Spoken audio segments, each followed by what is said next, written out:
second. Do not scroll past this. Not yet. You did not land here by accident. Something brought you here. Something beneath the noise of your ordinary day, beneath every task you are supposed to be doing right now, beneath every distraction you have been feeding yourself for weeks just to avoid sitting alone with the one question you already know you need to answer. And the part of you that already knows that is the part this video was made for. Here is what nobody will tell you up front. Months from now, you are going to look back at this precise moment and recognize it as the dividing line. The exact second where one version of your life stopped and something you cannot yet name quietly began. Not because of anything dramatic about to happen to you, because of what is about to shift inside you while you sit exactly where you are right now. You do not feel that yet. Right now, it simply feels like another few minutes before you return to whatever you were doing. But stay, because by the time this ends, you are going to understand something about the architecture of your own mind that most people spend their entire lives walking straight past. And that understanding is not the kind that fades by morning. It is the kind that restructures what you notice, what you attract, and what finally stops fighting you. That is not a sales pitch. That is the exact promise Carl Jung spent a lifetime earning the right to make. Carl Jung devoted his entire existence to staring into the regions of the human mind that sent every other thinker retreating toward safer territory. He was not interested in comfort or in theories that left people exactly where he found them. He was interested in what was actually true, regardless of how far outside accepted science it forced him to travel. And somewhere in that relentless excavation, he uncovered something that should genuinely alter how you understand every day of your life. He came to believe that what unfolds inside you and what manifests around you are not two separate narratives. The inner world and the outer world are in constant dialogue. The precise point where they collide, where the thought you were privately holding meets the event that had no way of knowing about it, Jung named synchronicity. A meaningful coincidence so exact, so surgically timed, that chance alone cannot account for it. This is not metaphor dressed in scientific vocabulary. This is a clinical concept developed over decades of direct patient observation, cross-referenced against physics, against case histories spanning continents, against Jung's own profound discomfort with proposing something this radical to a skeptical establishment. He built synchronicity because the evidence in front of him across the full arc of his career left him no other intellectually honest position to occupy. And what it means for your life right now is this: the conversation that opens a door you had written off as permanently closed. The person who appears at the exact moment they were needed. The plan locked for months suddenly finding momentum. These are not isolated strokes of fortune. They are the outer signature of an inner process you are about to learn how to work with deliberately. By the time this ends, you will understand why certain exchanges feel placed directly in your path. Why specific thoughts arrive out of silence with a certainty that has nothing to do with your rational mind. And why this video finding you right now is not the coincidence it appears to be. You will know how to make this happen with intention. A precise practice that transforms you from someone who stumbles into these moments into someone who summons them. It did not arrive as theory. It arrived as something that stopped one of the most brilliant scientific minds of the 20th century completely in his tracks and forced him to sit with a question that had no comfortable answer. Wolfgang Pauli was a Nobel Prize-winning physicist, not a mystic, not a philosopher, a man whose entire identity was built on the precision of measurable, verifiable reality. He was also, for a significant period of his life, a patient of Jung's. And what happened around Pauli during that time became so well documented, so consistently witnessed by other scientists and colleagues, that it eventually received its own name in the physics community: the Pauli effect. Whenever Pauli entered a laboratory, equipment failed, not occasionally, systematically. Measuring instruments that had been functioning perfectly would malfunction the moment he walked through the door. Glassware shattered. Experiments that had been running cleanly for weeks collapsed without explanation.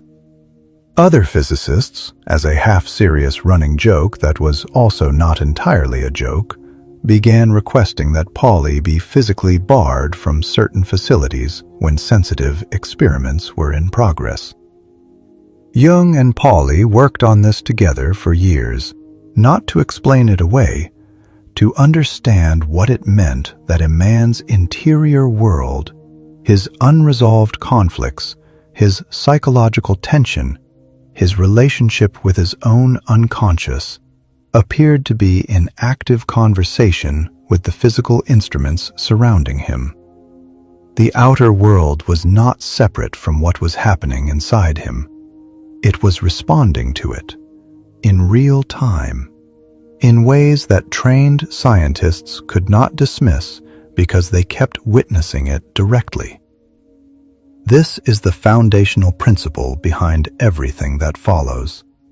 Sit with it before moving on. Nothing you have been noticing lately arrived by coincidence. Not the thought that surfaced a half-second before your phone lit up with that exact name. Not the stranger who delivered the one sentence you needed to hear and then vanished. Not the book that fell open to the precise page in a store you only entered because of rain. You have been trained your entire life to file these moments under coincidence and move on, because coincidence asks nothing further of you. But every single time you do that, you are discarding evidence of a mechanism that has been operating beneath the entire surface of your existence since the day you arrived here. Jung did not construct synchronicity as a comforting framework designed to impose meaning on an indifferent universe. That would have been effortless, and it would have made him celebrated in circles he had no interest in being celebrated by. He built it as a rigorous clinical concept because the evidence in front of him across decades of direct observation would not allow him to reach any other honest conclusion and still call himself a serious thinker. The interior and the exterior are not sealed off from one another the way you were taught to assume. They are in perpetual active conversation, running just beneath the surface of your ordinary hours. And most people never learn to register a single word of it.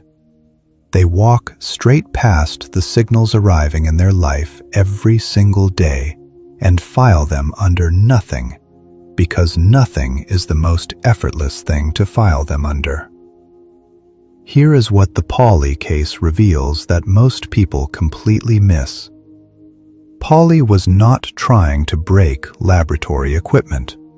He was not aware in any conscious sense that his presence was affecting the physical world around him. He was simply carrying an unresolved interior conflict, a tension between two parts of himself that had never been brought into alignment. And that tension was expressing itself outward into his environment without his permission and without his knowledge. This is the part worth letting unsettle you. The same mechanism has been active in your life too. Not necessarily breaking equipment, though do not dismiss what you cannot yet explain. The thought that materialized a fraction of a second before the event it described. The stranger who delivered one plain, unremarkable sentence that answered a question you had never voiced to another living person. You have been present in the room every single time. The only distinction between you and Polly is that he had Jung sitting across from him, trained to recognize the exact moment the inner and the outer had made contact, and willing to take it seriously rather than explain it away. If what you have heard is beginning to land, Carl Jung philosophy exists specifically for this. Not surface-level quotes, not motivation dressed in borrowed vocabulary. This channel goes deep, every single week, into material meant to be lived with, not consumed once and forgotten. If someone in your life has been circling this exact tension, send this to them today. You might be the synchronicity they have been waiting on without knowing it had a name. Subscribe and turn on notifications so the next signal finds you. Beneath your own personal memories and your private wounds, Jung proposed something of enormous consequence. Something that required the full span of his career to defend adequately against the objections it invited. A deeper, vastly more expansive layer of the psyche that is not personal at all. He called it the collective unconscious, a shared substrate of human experience that every mind on this planet is silently wired into, whether or not it has any awareness of the connection. Not a poetic shorthand for shared culture, or the vague recognition that human beings have things in common. A direct, radical claim about the actual structural architecture of the human mind. Proposed by a man who understood precisely how far outside the boundaries of conventional psychology it would place him, and who published it regardless, because the clinical evidence accumulating in front of him would not permit him to say anything smaller. Here is why this matters to you right now, far more immediately than it might initially seem.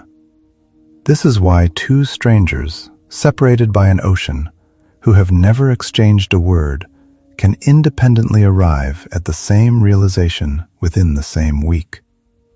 This is why you can think of someone you have not spoken to in years, and your phone illuminates with their name within the hour. Coincidence accounts for this exactly once. It cannot explain why it keeps happening to the same people across their entire lives, while almost never occurring to those standing right beside them. That distinction between the people this keeps happening to and the people it seems to perpetually bypass is not luck. It is not temperament. It is alignment. Jung never approached the mind as a sealed container manufacturing isolated private thoughts. He treated it as a receiver, calibrated to a vastly larger field of meaning that exists whether or not anyone happens to be tuned into it. The knowledge is not something you must strain to generate. It is already present, saturating everything, the way radio waves fill an empty room, whether or not a single receiver has ever been switched on. What determines whether you can actually access it is not effort in the conventional sense, the kind of effort you have been conditioned your entire life to apply to every problem you encounter. It is tuning. A radio locked onto the wrong frequency does not lack a signal. It lacks the alignment required to receive